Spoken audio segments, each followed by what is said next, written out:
Hi, everybody. Welcome back to Two Girls Without Cancer. I am Becky here with Ashley. And we have a very cool guest today. Somebody that I've heard about through the grapevine, but Ashley now has firsthand experience with. Now, we talked about this on another episode, how we really want to talk about people who are local to us. You know, we've interviewed people from Spruce Grove where we live. You know, this particular person is from Edmonton, the West End, so very close to where we are. And that's important to us. It is. To highlight people. Granted, we've had a lot of amazing guests from the States. You know, who most of them are from the States, some international, but you know, we've had some really awesome people. But in this day and age, it's cool to be able to support people who are with people who are local. Who are local, yeah, people who are doing things that align with what we are doing and what we believe in, and who are local, because you know that sense of community is huge when it's you know, with somebody nearby. So I'm going to introduce our guest named Stephen, and he is the owner of Safe Water Canada. He is, you know, I want to call him the water connoisseur, not a water expert, a water connoisseur. We had to clarify this here.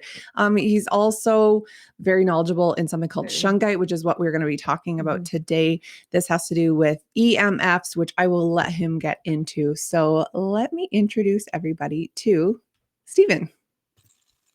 Greetings. Howdy. Hi. So welcome to our show. We're very excited to have you on.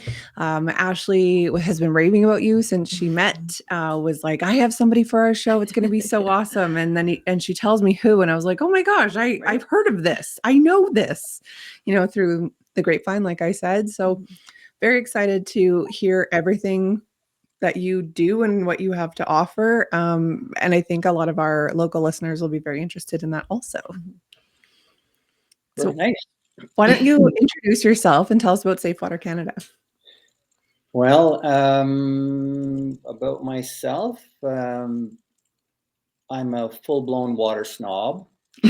Yes, I bet. We just held a contest in there. We just thought it would be interesting with our client base to hear from them. We told them about how we think we're water snobs, and we held a contest and didn't think very many people were going to reply, but in fact, quite a few did.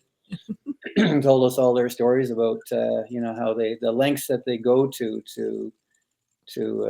keep the good water with them. We just had breakfast this morning. We bring our own water with us. Wow. And we use it for cooking, clearly, and then also washing vegetables and fruit, you know, and then all the telltale signs of being a water snob, where you use it for everything. You won't use tap water anymore. So the same with my son. They fill their water jugs up with tap water at daycare, and I have my own separate water, and I bring it because I can't. You can't. I mean, it's one thing you know what it's like, but when you taste the difference yourself.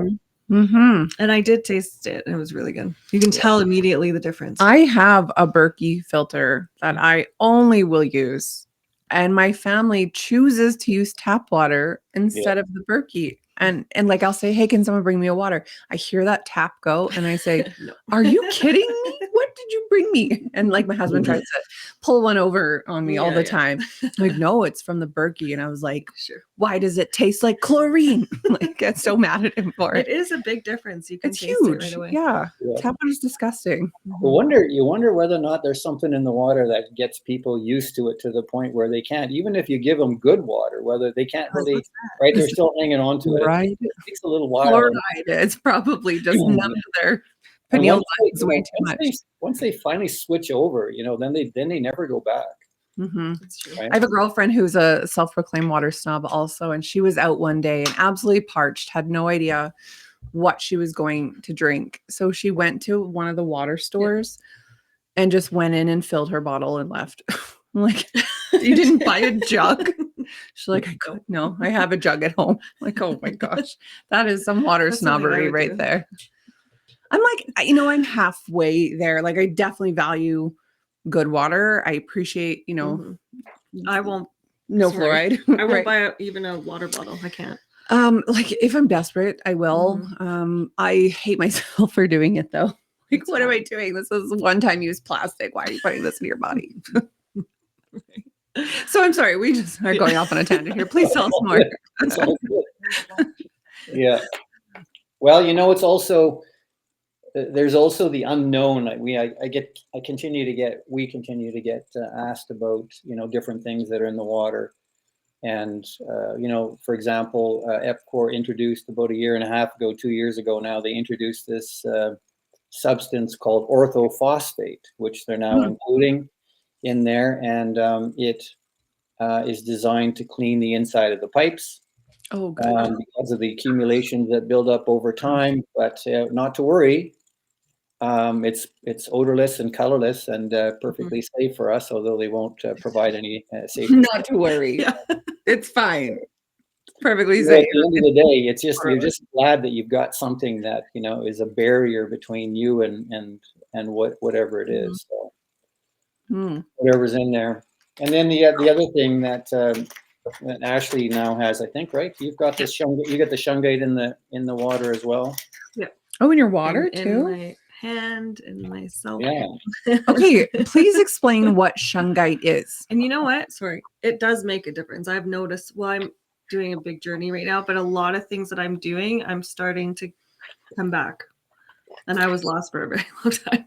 I was so sick. If you're in the habit of sending stuff out to your listeners, I mean, I'm happy to provide you with a PDF copy of this book. Yes, please send it over. Yeah, and it's a nice introduction into what this is, because in some ways, well, at least I'll say for myself, Jacinta was way ahead of me when we started with Shungite. She had it for 25 years. And when I was reading it, when you look at the front cover of this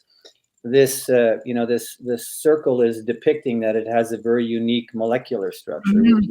It's called the C60 fullerene. And the title in itself, protection, healing, and detoxification. In today's day and age, anybody could be excused for asking the question or being skeptical about it, like I was, to go, really? When you're looking at a mineral, and it comes from Russia, bad Russia, you're thinking, well, what is it really? And so when this is a nugget of the type 1. So, and this is, considered to be more than like 2 billion years old. That's exactly how it comes out of the ground. Wow. The type 1 Shungite is the most pure. It's about 98% carbon, has very low impurities. Only 1% of all the Shungite that's mined qualifies for the type 1. Wow. And it distinguishes itself, because it's so high in carbon and no other impurities, that it's more brittle and can't be shaped.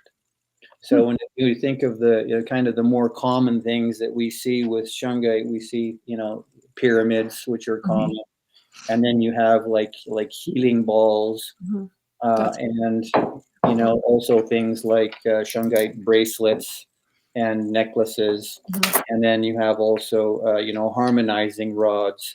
And so anytime that a piece of Shungite has a shape to it, it automatically distinguishes itself as not being type 1, but rather type 2, has lower carbon content to it. And one of the unique characteristics about the Shungite is that it has these really notable EMF mitigation characteristics. So by putting by wearing it, especially in today's times, right, with everything post-COVID and all of the uncertainty and the questions that people have about, well, what's really going on, and what's the gig with the frequencies, and is that somehow connected? At the very least, the more that you research it and confirm it for yourself, right? I think that we talked about that, pre the show, just to talk about, well, how do we know for sure that this is an issue? Right. And one of the things that's very telltale, that takes us beyond, our opinions or our speculation around what it is, whether it's good or whether it's bad, is when you have an EMF meter. And this is a good example, right? Not promoting it. We do sell these. I never thought we would, but the more that you get into it, we just started making them available. But let's say a EMF meter, any EMF meter, is going to provide the person the opportunity to both see and hear what the output level is of something. So for example, this laptop is not plugged in. There's no Wi-Fi in our house, so it's not plugged in. So we have the old style Ethernet going into our laptop, right? It's plugged in. Old school, but for a reason. So there's no Wi-Fi in our house. So when I turn this onto Wi-Fi, like the RF reading, there's like none in our house. Wow. And you can hear it too. There's nothing. So there's two spectrums of Wi-Fi that are important to know about. There's the wireless side of it, which is RF, which is radio frequency or high frequency. So anything that's wireless. So we have your cell phones, obviously, your Wi-Fi routers. You can have cordless phones, your smart meter on your house, cell phone towers. All of those things are wireless, and they distinguish themselves because they're sending the signal through the air. And then they have low frequency. Low frequency, anything that's plugged in is also emitting a field. Oh, great. Yeah. But it's not, the field is contained to and limited to the thing that's emitting it. Right. So for example, like a light switch, you turn it on and you put this on the low frequency. I don't know if you'll be able to see it, but I'll do it here with this light behind us. So when I put this onto the electrical field, and you may not be able to hear it, but if you can see the meter on here, so when I bring it closer to the light. Oh, you can hear it for sure. Yeah. Okay, now I'm just going to tell you that the international standards of frequencies in there, they have kind of safety limits on there. And in the case of a low frequency, meaning, plugged in, and electrical field, anything over, the measurement is volts per meter squared, anything over 50 is considered as severe, right? So as I'm getting closer in here, I'll tell you when we hit 50, I'm about a foot away from the light bulb and I'm at 50. Oh my word. And now I'm at 100. And now I'm at 135 when I'm right close to it. Oh my gosh. So what does that tell us? That tells us that, if you're this far away from it, right? So here you can't maybe see it, but I'm about 3 feet away from this lamppost, and it's no big deal. But if I was spending a lot of time being like this close, then this would be reminding you, okay, that's not so good. Now the big awakening for me has been the laptops. Now I was there when he did it. I'm gonna read this out to you so you get a sense of it and tell you how far away from it, because you won't be able to catch it on the line. So I've got this thing about 18 inches away from my laptop and I'm already at 50. We can hear it too. Right, and now I'm gonna go closer. And now I'm at 100 and I'm 6 inches away from the laptop. And now I'm right at the laptop and I'm at 250. I'm just touching where the touch screen is on the laptop. Oh my gosh. And you put this thing on your lap and you touch it with your fingers. That's why And now we're going a little further into it, and it goes as high as 350 and 400. So this is insane. And it begs the question, is it possible that the manufacturers or any regulatory, authority that's supposed to be overseeing this and reporting this as a safety standard, is it possible that they're not aware of this? And I would say it's not possible. Yeah, I was gonna say, I'm leaning towards no, they are aware of it. Well, even when he put the meter on me, I was like climbing. Just on you? Just on my body. As a human being? Yeah. It's very interesting. You walk you step into this world of, well, what is this all really about, right? That's the critical thing with all things. We need to ask the question and keep asking until we have greater clarity. And it's bizarre to see, how significant the output is of the cell phones. I used to use a BlackBerry until last year, and people used to laugh at me until I showed them what it put out compared to all the new phones, iPhones, etc.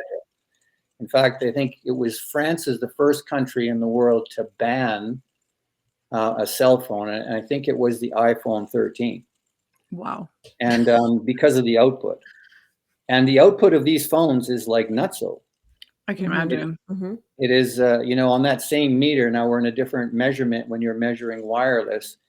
Anything over on the high frequency, so the radio frequency, is anything over 1,000 is considered severe, and anything over 2,600 causes damage to your DNA. And the cell phones are regularly peaking at over 20,000. And they're with us all the time. Right.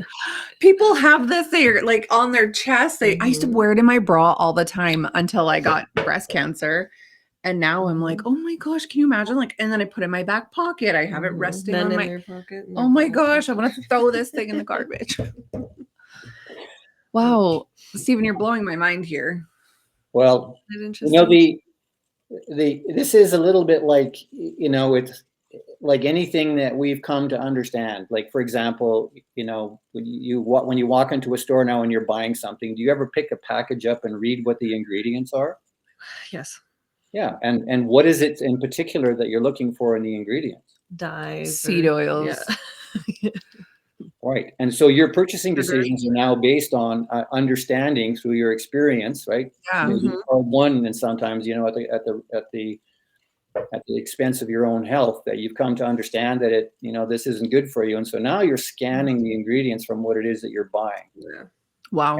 And I say it's the same thing now with the EMFs. This is really something that's, we can talk about Shungite as an example, and regularly do. As a matter of fact, this woman this morning called me from Texas because she saw our website and wanted to talk to me directly about it. And then just discovered that, there's really nobody who's telling me all these things. Right? She wanted to buy a load of Shungite, and I was saying, well, that's great. You can do that. Do you mind if I ask you a few questions about your home? And she goes, yeah.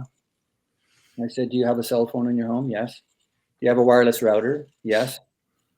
Do you have a smart meter on your house? Yes. Do you have cordless phones in your house? Yes. And I can sell you Shungite and it'll help you, but as long as you have Chernobyl in your house, that should really be the focal point. And I would say the same thing, to you and your audience, that when we're looking at this, it's not about putting a Band-Aid on it. As useful and as helpful as Shungite is, it really is.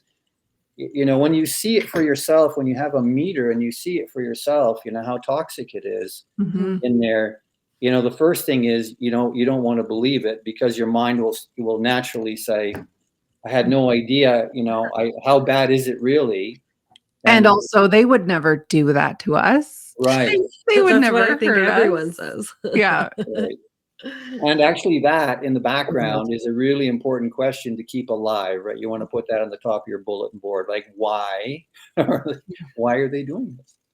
Yeah. It's like World War III. So if you were asked this, so why are they doing this? Because I'm pretty awake. Ashley is pretty awake, have been for a long time. Yeah. So to me, I'm like, obviously they want to control us and kill us. But like, what would you say if someone was to ask you this? Because I'm sure there's a lot of people who do not believe it. Right.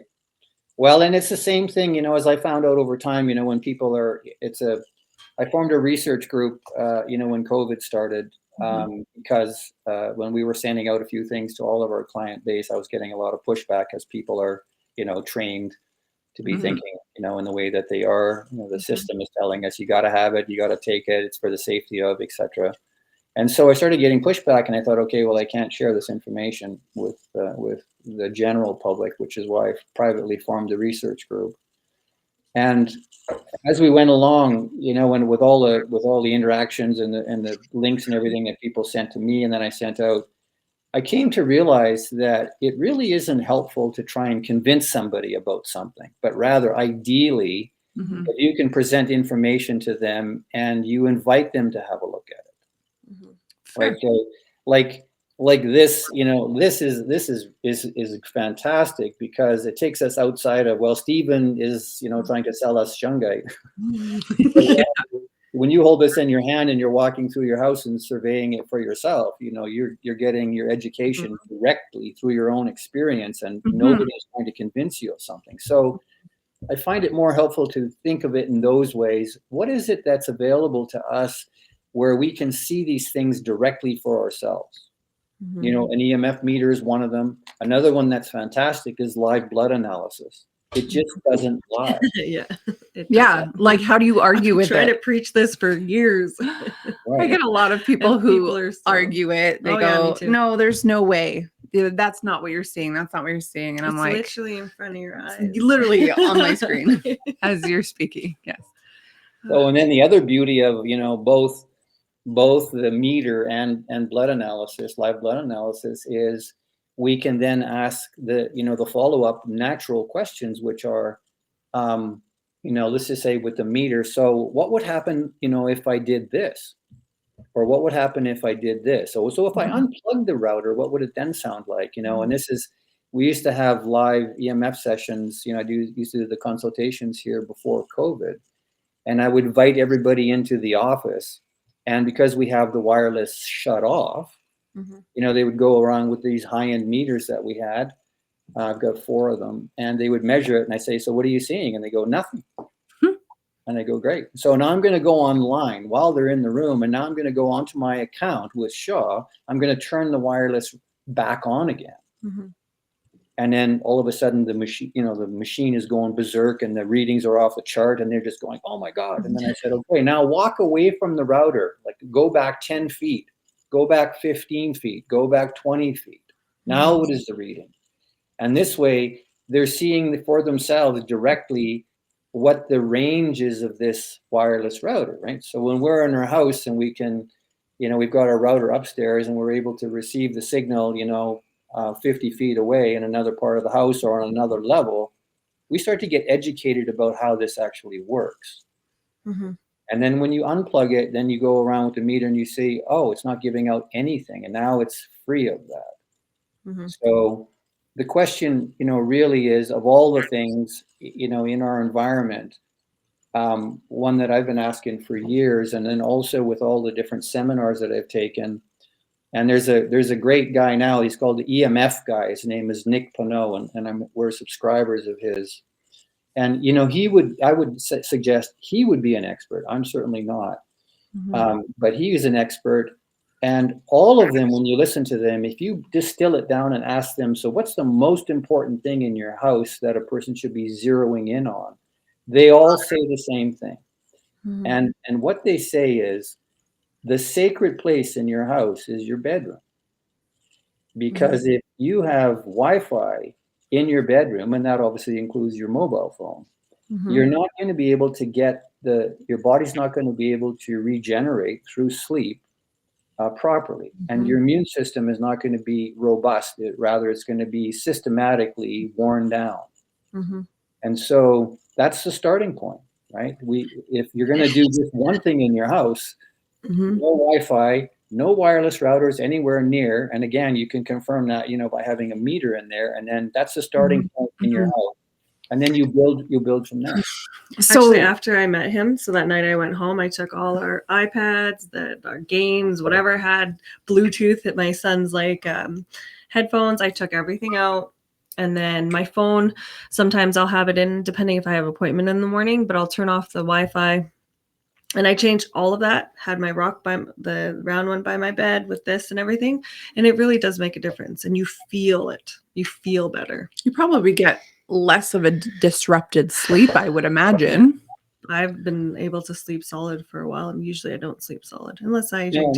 We always say to people, you know, it's not like you can get the effect of it, you know, one night. We always suggest, like, do the 2-week experiment with it where you're disciplined around it and go like, okay, I just really want to see what the cumulative effect is. Let me just see what it's like. No Wi-Fi, no cell phones in there. Let's see what it's like. And I'm going to do it for 2 weeks. And then after 2 weeks, gauge how you feel. So my kids bounce between their dad's house and my house, and he just moved. And for whatever reason, my youngest daughter got the master bedroom. And I know, right? She's 12. I don't know why she has it. But, you know, Telus just came and set up the internet, and she's like, oh, the box is in my bedroom. And I was like, oh, why? And I didn't think anything of it, just like, oh, that's an eyesore. And now I'm thinking, like, this poor kid struggles to sleep as it is. She's so disrupted. Well, it was just this week that they put it in. But I'm thinking, now that I'm listening to you talk, like, I got to get this kid out of there. She's got to sleep in a different bedroom. We have a good friend. Her name is Lena Poo, and I won't spend too much time on it, but there was a great video that she put out. She's has 2 teenage daughters, just in a nutshell. And, they were experiencing the Wi-Fi in junior high. And she was, acutely aware of it. She had a Patreon group for 2 years, and we met once a week. It's much bigger than just the EMF side of it, but that was the core of my interest and how I met her. What's noteworthy is that she did a presentation to Silicon Valley back in 2019, I think, or 2017. And all the work and research that she did and the live blood analysis having to do with wireless routers and the impact that it has on kids in schools. And it's very well done. And it's also very compelling. And why I'm mentioning it is it's one of those things, again, where none of us has to try and convince somebody else of it, but rather it's an invitation. I came across something, right? You can say to anybody who's uneducated about it, and I would really value your feedback. You don't have to express your opinion with it. You can play dumb, even though for the 2 of you and what you know, you really can't, because you know a lot. But you're introducing it that way as if you're not really sure about it, and you're inviting somebody else. And that way you take the threat out of the equation entirely. So much better. That you're trying to sell them on something. Right? And in the case of, for example, your ex, if you come across some compelling information, I have many things, right? And you can choose something that you feel that might be appropriate. And it's an invitation, right? In the case of your daughter being in that room in there, and you have a video that shows, how toxic the things are on the meter, and then also the effect that it has on live blood. And then again, you're not selling on it. You're inviting them for feedback. Send him this episode. Yeah, I mean, I think he'd be pretty open to it. Obviously, our kids' well-being is important to him, and you don't know what you don't know, unfortunately. So yeah, I think he'd be open-minded to it when I tell them. But I have noticed this, like, just with my kids. I also have 2 teenage daughters. The one, especially the one with the Wi-Fi in her room, she's very screen obsessed, has always been since she was a child. And, I try and take it away from her. Behavior is awful. And I know that that's a whole other can of worms, but I mean, just like, I see the delay there almost. Like they can't be doing anything without that phone, the security blanket of that screen, the stimulation of that screen. And then all of that aside, like I'm talking psychologically, and then you're adding like physiologically on top of it. You're getting EMFs just pumping into them. Like, no wonder everyone's so messed up now. Isn't it LED lights aren't the best too, right? Yeah. Be careful how wide you swing the door open, because the conversation will get watered down in a hurry. It's all of them are true, right? But let's just stay with what you just pointed out, because I think it's really valuable to talk about that. So the question is, what is really going on, with the screen time? Right? You can suggest, is there subliminal suggestions going on? What's really going on? If you want to take it into the realm of mind control, etc. Is there mind control going on? What's really going on with all of this stuff? You're observing the behavior, and if you ask the question, is there any like really compelling information in there again that you can see for yourself that would probably motivate you in a rather significant way to start to mitigate the amount of time that your kids have around this stuff, right? And that how you would yourself, change your behavior around it. The further that you go down that rabbit hole and look at it, there's a bunch of the jigsaw puzzle that most of us who are on this, on this wavelength, who have taken the red pill, right, proverbially. We're all constructing the giant jigsaw puzzle. We're understanding it, and we have a lot of the pieces in there, and some of them make perfect sense to us, and other ones they don't. We don't really understand them. We're asking questions around it. It's the same question around, for example, the tablets. What's really going on? The deeper you go down there, what you find is the more that you're just objectively asking the questions and staying as an objective researcher, right? Willful suspension of belief and disbelief, as I regularly coach people. Don't believe anything, but also don't disbelieve it. Right? And then just keep in mind that belief is the enemy of knowing. There's a difference between it. I believe such and such, blah, blah, blah. It doesn't mean anything. But when you have it all come together, where it all fits together, the jigsaw puzzle fits seamlessly, and you're staring at it and you realize, oh my God, you have that awakening. And then there's no more doubt. It's like, because you paid the price, you've done the research, you referred to the experts, you have black and white compelling evidence. There's no more guessing about it. Your emotions are irrelevant. It's just the truth. And you're staring at it and you realize, I have to make changes. And now you're highly motivated because there's no more doubt.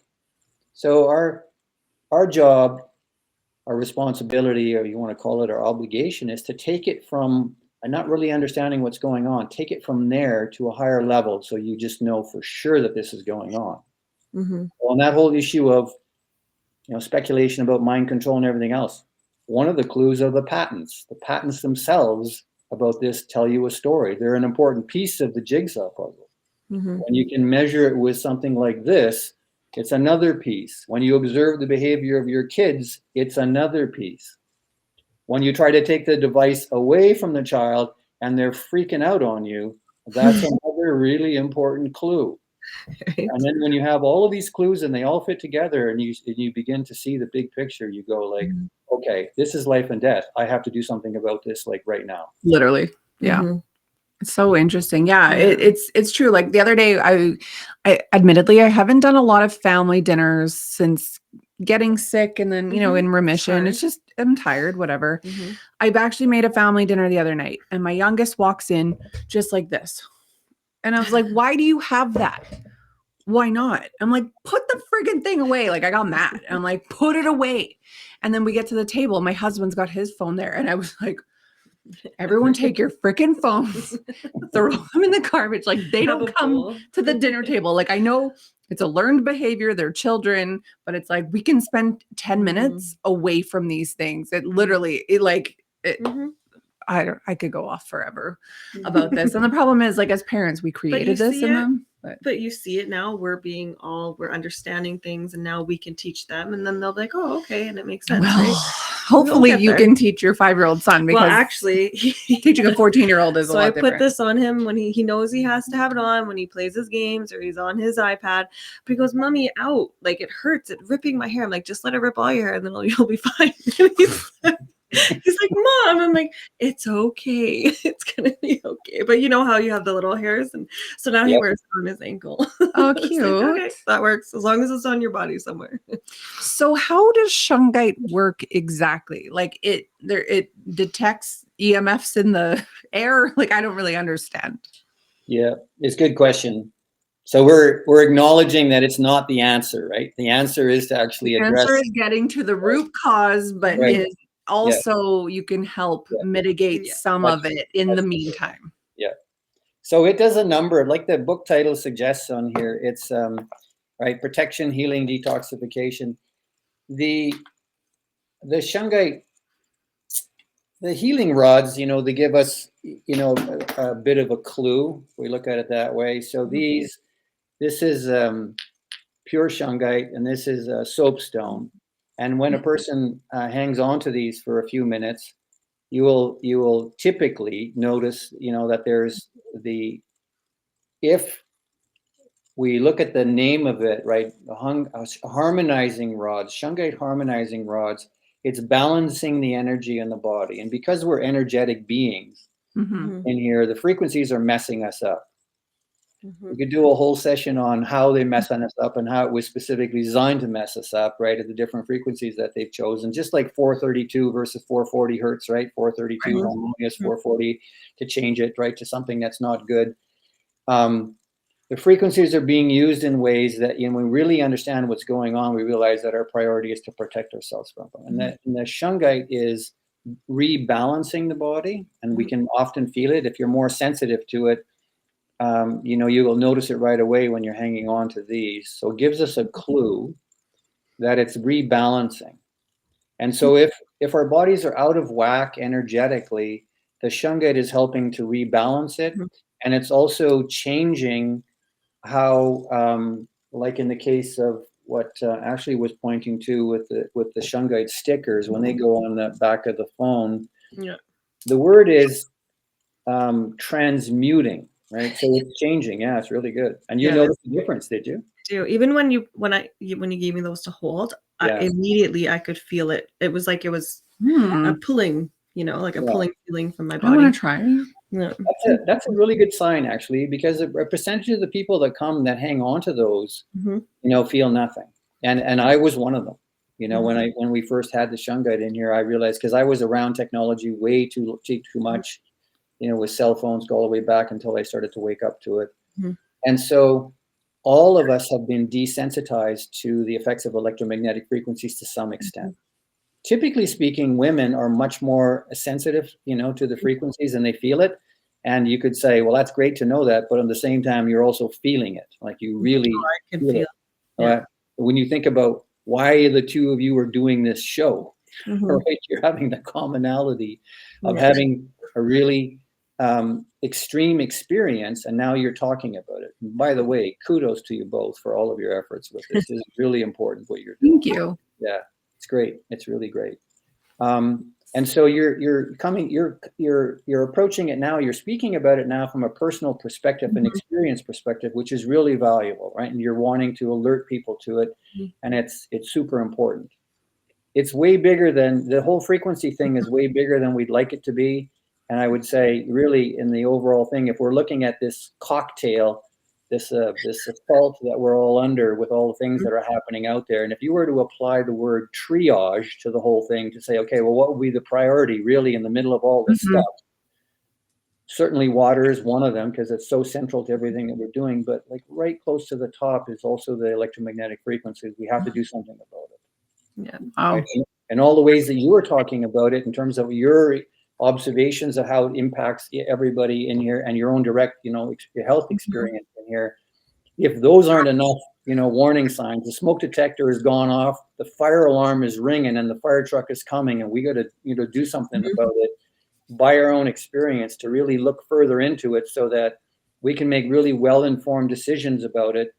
And great, I'll say it again. I know sounds like I'm beating that same drum again, but before we talk about this, the attention should really go on to how we can eliminate as much of that from our environment. Because this is it's fine and it's great, but if we go to this and we think it's gonna help and balance and ultimately remedy the real problem, again, Chernobyl is kind of a perfect word to it. You've got something that's toxic in your house and you're trying to put a Band-Aid on it. That's not the answer.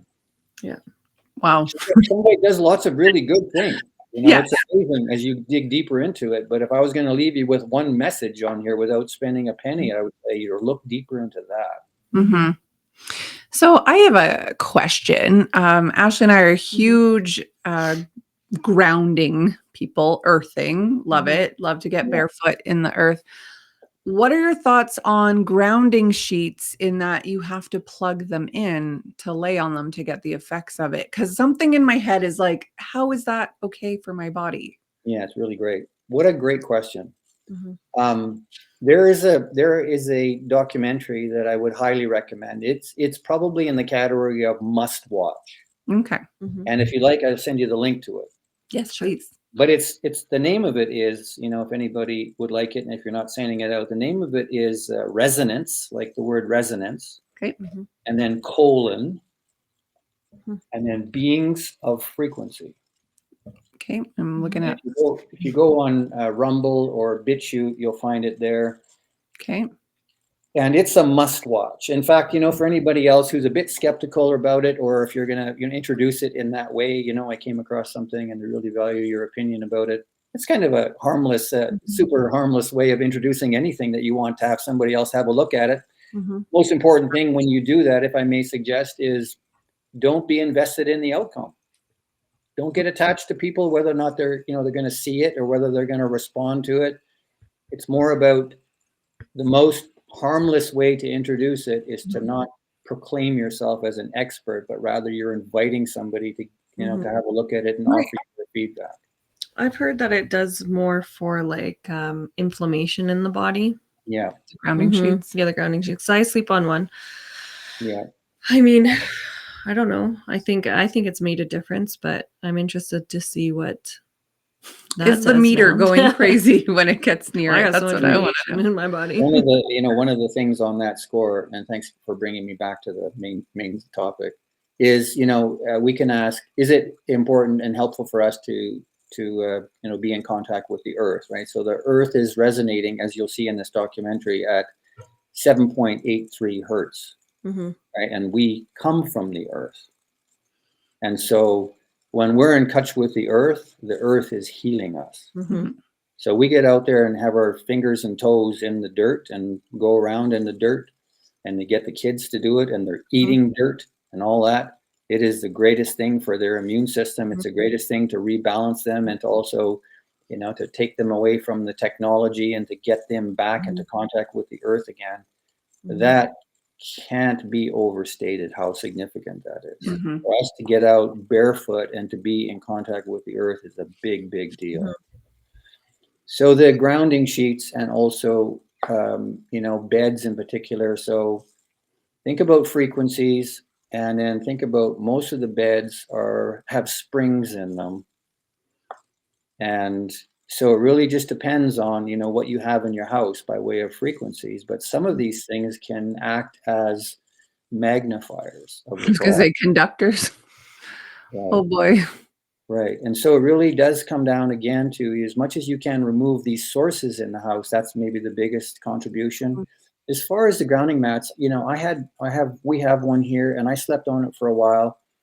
And I had at the end, I had the same question that Becky did, which was, I'm going to let my sleep tell the story. I'm not going to tell myself a story about whether it's a good thing to me.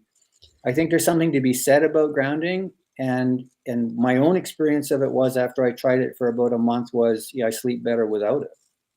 Wow. But then the bed that we have, right, you can't just think of it in terms of this linear kind of solution to it. There's all these different variables. So we're really talking about a cocktail. Everybody's home has unique characteristics with it. And so if we really want to get down to it, at the end of it, we just familiarize ourselves with the different things. What kind of bed are you sleeping on? Do I have Wi-Fi in my house? Do I sleep better with it, without it? So you're looking at it a little bit more, hate to use the word scientifically, but we'll use it. You're looking at it more practically and logically to try and reason it out rather than emotionally. Is it helpful? Give it a try, do the 2-week experiment, those types of things. Perfect. That makes sense. Yeah. Okay. Thank you for answering that. Well, we are getting close to the top of our almost hour here. So why don't you let our listeners know how they can find you? I guess is the biggest one. You have a store, but you don't advertise the address, which I completely appreciate. So why don't you tell everybody where they can find you? Well, I mean, we've really, we're not, as on our website, if you go to the bottom page on our website, which is safewatercanada.com, you'll see on there, we do not sell on Amazon. Nice. And so we tried to stay away from Google, and all of these things that are connected with that. And, really if you're trying to grow a business and that was your primary motivation, was to get big and make a lot of money at it, then you would do both of those things. Because they're the biggest, they're the biggest marketplace. Right. And so, and also, have Google reviews and things like that on your website. And you know what, our Google review, if you want to call it that, is what you and I are doing right now. Yes. Right. And we build it through referrals. And when people come, like the woman who phoned me this morning from Texas, it's if you're passionate about something and you really want to share some information with people, and people can see the sincerity with it, the rest of it will all come. Like, I don't actually sell people on things anymore. I just try to share as much information as I can with them so that they can make well-informed decisions for themselves. So our website has, is focused predominantly on water. And, as a Berkey owner, Becky, you're probably aware that for the longest time that the black filters, replacement filters, weren't available because of the lawsuit with the EPA. And so now they are again, not through Berkey, but through another company. Right. As it turns out, they were the largest Berkey distributor on the planet.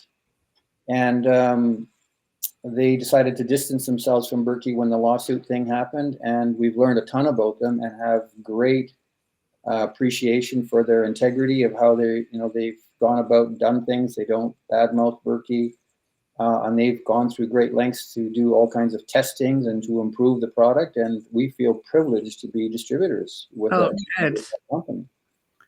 So that's our focus, right? To try and alert people to the need to filter their water out. And then beyond that, we get into electromagnetic frequencies and then some other things, and Shungite, of course, as well. And so when people come here, we can, as Ashley experienced directly, they can experience, by hanging onto it themselves. We put it onto we test the authenticity of the Shungite so they can see that it has these unique properties to it, share information with them. And yeah, we're all just about wellness. It goes beyond that, but enough for today. Yeah, it's about sharing. No, I love it. You can tell that you and Jacinta have a heart for people, for people's wellness and being better and, getting out of that matrix, because literally everything is a simulation. If you don't think we're in a simulation, people, you need to open up your eyes a little more. You need to stop drinking fluoride. Okay, last question before we go. Last question. Yeah. And I'm going to be completely roasted for this. How often should a person change the black filters in their Berkey and the fluoride filters, both? Yeah, good. Well, the black filters have, they have quite an extraordinary service life on them. That's really the engine of the system. And, before the real determiner with the black filters isn't so much, how long has it been in your system, to a degree. Like how long have you had yours, for example? I think I bought it in 2020 because obviously I was like extra awake in 2020. Okay. And how many people are in your household? 4. And you have 2 blacks in your system? I do. I would test them at this point, right? To make sure. And you've scrubbed them as part of the maintenance thing, right? Scrub them to exfoliate them, as they say. Right. So they're 4 years old. You should be getting about that out of a set of 2. Right. So I would suggest doing that test on them. You know how to do that? Is it with the food coloring in the water that comes through? Yeah. Yeah. As much as that's not the most palatable thing on the planet. However, there is a way to do it. I'll use beet juice. Yeah, well, that'll show that your filters fail 100% of the time. Okay. You can't use that. Okay. Yeah. For another time. We can talk about, how to do that another time if you want to get into that part of it. Sure, yeah. I'm gonna come. You've definitely made a customer out of me also. I'm gonna come and I'm gonna ask you a million questions. I'm gonna bring my husband, and I might even bring my children, because they need to know that there is EMFs that come off of their stuff when they sleep with their phones in their beds, and I go in there and I freak out at them. It's not because I'm a crazy mom. It's because I care about their well-being. And I'm just thinking too, like a very connected place is university, Wi-Fi everywhere. No wonder these kids are coming out just so brain dead. Cats. Yeah, right. That's also a conversation for another day. You've planted so many. You've laid so many little nuggets out there. Some of these things could be expanded on. In a really. Do you, for example, do you ever show your listeners on these podcasts, do you ever, put a little segment in there of a video that you show them, or is it always just an interview? Like, how do you mean? Yeah, like what kind of video? Like, could you show, for example, like a 15-minute or 15-second chunk out of a video while you're doing a presentation? We could. Oh, like a clip of this. Yes. We did one where we were talking about coffee enemas and parasites, and Ashley's face was like, it was funny. Yeah, I definitely made that one into a clip. You did. She did. I should do that. You know what I get? This sense, have never met you before, Becky. Met Ashley. She's not afraid to go 4-wheeling, and neither are you. No. That's why we hit it off instantly, because we're like, we're very similar. Not just cancer, but personality-wise. She's a little feistier than I am. I'm a little more, I don't know. Cancer's coming out a bit, but she's still there. Yeah. I don't know what I am anymore. Balance it off. Well, speaking, because you went there and you brought it up, and only because you brought it up, there is a superior alternative to coffee enemas, if I can say. Oh, please, yes. Vastly superior. And this is where you would take advantage of it, with your listeners and say, tune in next time. When I live stream my coffee enema. No, just kidding. We get into the finer details of enemas. Yeah. You want me to tell you now? Yes. Okay. Well, or we can do another episode. I'm totally into it. That one will have to go just on Rumble. YouTube put us in YouTube jail for posting about coffee enemas. Yeah, that's why I opened a Rumble account. Now, admittedly, I don't do a lot on Rumble, but I thought, okay, YouTube's trying to silence us for talking about something that I've been doing since having cancer. That something is very well researched. I had to stop. Makes you think. Yeah, of course, it's not for everybody, but I would love to. If you're interested, I'll send you the information so you can see it for yourself. Do a little reading on it for yourself, and then maybe you can decide whether or not you want to bring it up yourself in another one. Well, we'll do it. There's nothing like personal experience. Yeah, totally. Exactly. I'm not going to tell somebody to try something if I haven't personally done it. That's it yourself. Just like that. Yeah. Well, if you think of it when you do come here, ask about the coffee side of it, and I'll share a little story with you. Perfect. Not for the air here today. Yeah. And then and how we made the transition ultimately, and then what we learned from it. So amazing. Yeah, we'll definitely have this conversation in the future. Good. Well, thank you so much for joining us, Stephen. I appreciate you. Ashley appreciates you. I'm very excited to become a customer of yours, and man, to get rid of every single thing that's plugged in my house. I'm going to live in a cave from here on out. There's something to be said for that. Ladies, thank you so much for what you do.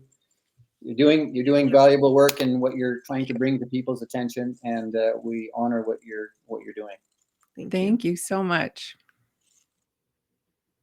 Okay, thank you for finding that guest. He was so cool, isn't he? I don't know Jacinta, but I feel like she's also cool. I saw her in the background a little bit. They're pretty much like us. They're good people, and they have healing hearts and caring hearts. I love red pill people because I don't have to be like, oh, I went through this, and this, and now I also do this because of it. And they go, whoa, did your doctor approve that? Like, shh. That's how I feel like talking to people lately. I know. I give up.